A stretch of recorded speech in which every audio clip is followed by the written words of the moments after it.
I would have dreams of flying around the neighborhood, waving to my friends, in some home-built little aircraft, To learn something like this is the joy of flight right here. Cruise along with the doors open, and I've always been interested in the military, even as a kid, so I knew at some point that I did want to enter the Army. I always liked the Army.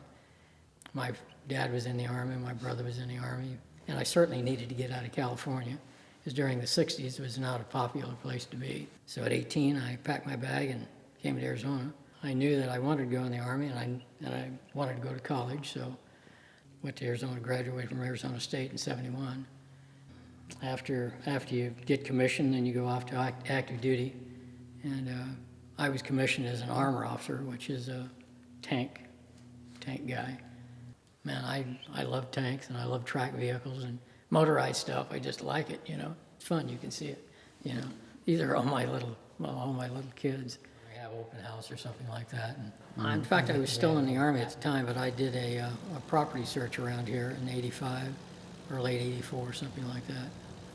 And it was in the Phoenix metro area.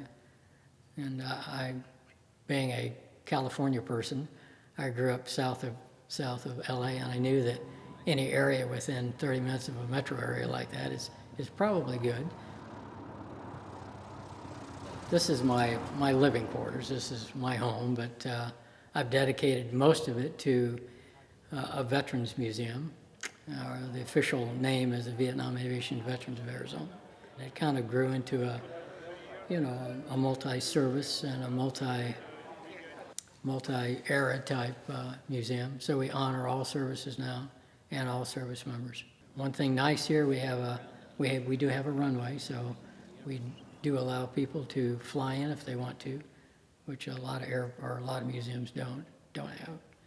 And then, of course, with that, we have various activities during the years, fly-ins and things like that. So, and it's all free to the public. We don't charge anything. All of our events are all free.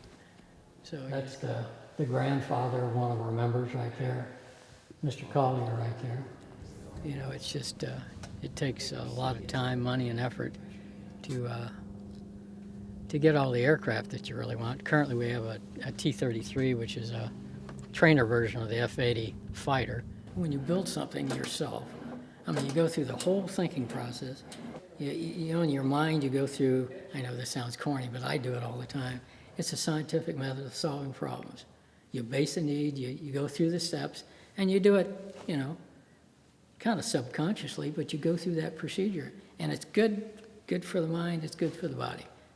When I first built my first one on the driveway using my dad's lawnmower engine, I knew virtually nothing about dynamics of flight or anything, So I've always been that way, and I think about things that, how can I build this machine to fly?